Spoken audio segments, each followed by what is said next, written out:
यह बात बहुत कम ही लोगों को मालूम होगी कि श्री कृष्ण के गोवर्धन पर्वत को उठाने के बीच एक सुंदर संबंध है जो मूल रूप से श्री राम के अवतार के दौरान पर्वत को दिए गए एक वचन के कारण था। यह एक सुंदर कहानी है कि कैसे सर्वशक्तिमान अपने दिए गए वादों को कभी नहीं भूलता और न तो तोड़ता है और उसे पूरा करने के लिए एक अलग जन्म भी लेता है। यह वादा तब किया गया था जब श्री राम लंका तक पहुंचने और माता सीता को रावण से बचाने के लिए समुद्र पर शक्तिशाली पुल का निर्माण कर रहे थे। श्री राम समुद्र देव से प्रार्थना करते हैं कि वे उन्हें इसके जल को पार करने का रास्ता दे, लेकिन कोई जवाब न मिलने पर श्री राम क्रोधित हो जाते हैं और समुद्र को सुखाने के लिए अपना शक्तिशाली बाण चलाते हैं। समुद्र देव आत्मसमर्पण करते हैं और फिर श्री राम के सेनापतियों नल और नील की मदद से एक सेतु बनाने का सुझाव देते हैं, जो दिव्य वास्तुकार विश्वकर्मा के पुत्र थे। सभी वानरों ने बड़ी ऊर्जा के साथ शक्तिशाली पेड़ों, चट्टानों और पहाड़ों को उखाड़ फेंका और उन्हें समुद्र में फेंक दिया और 100 योजन का एक पुल आकार लेने लगा। श्री राम के भक्त हनुमान ने सभी दिशाओं में उड़ान भरी और बड़े बड़े पहाड़ों को उखाड़कर सेतु के निर्माण के लिए समुद्र में डाल दिया। अंतिम दिन जब पुल समाप्त होने वाला था, तब कुछ वानरों ने कहा कि अगर एक बड़ा पहाड़ मिल जाता तो ये पुल जल्दी समाप्त हो जाता।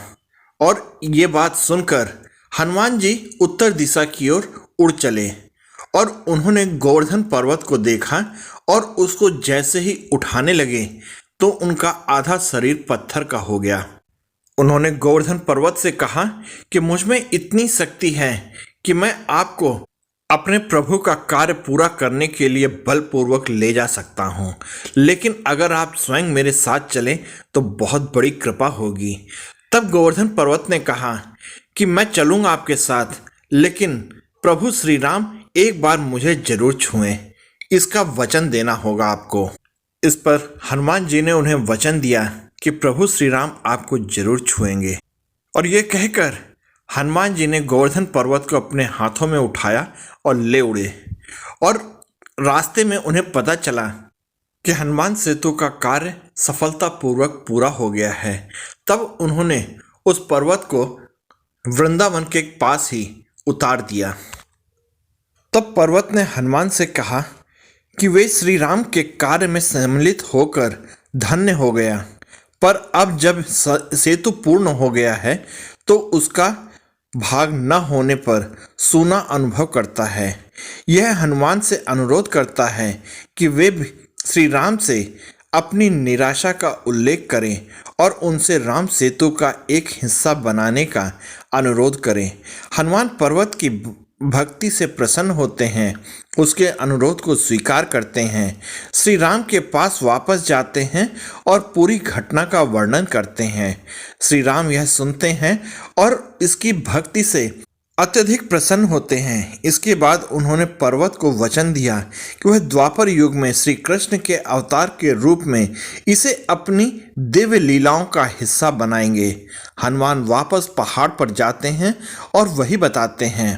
पर्वत प्रफुल्लित महसूस करता है और कहता है कि वह उस दिन का इंतजार करेगा और उस क्षण के आने का प्रतीक्षा करेगा। वह पर्वत कोई और नहीं बल्कि गोवर्धन पर्वत था। श्री राम के रूप में अपने वचन को पूरा करने के लिए भगवान श्री कृष्ण वृंदावन में अपने सभी लोगों को गोवर्धन पर्वत की पूजा करने के लिए मनाते हैं। जब इंद्र इस पर परेशान हो जाते हैं और पूरे वृंदावन को मूसलाधार बारिश से भर देते हैं, तो श्री कृष्ण गोवर्धन पर्वत को अपनी छोटी उंगली पर उठा लेते हैं और अपने लोगों को 7 दिनों तक बारिश से बचाते हैं, जब तक इंद्र को अपनी गलती का एहसास नहीं हो जाता और वह क्षमा नहीं मांगता।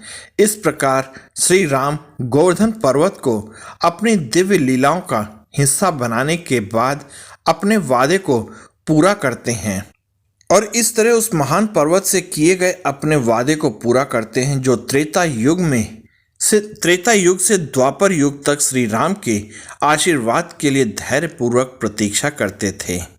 आप लोगों को यह वीडियो कैसी लगी कृपया कमेंट करके मुझे बताइएगा। साथ ही आप लोग इस वीडियो में मेरे साथ बने रहे इसके लिए आप सबका बहुत बहुत धन्यवाद और जय हिंद दोस्तों।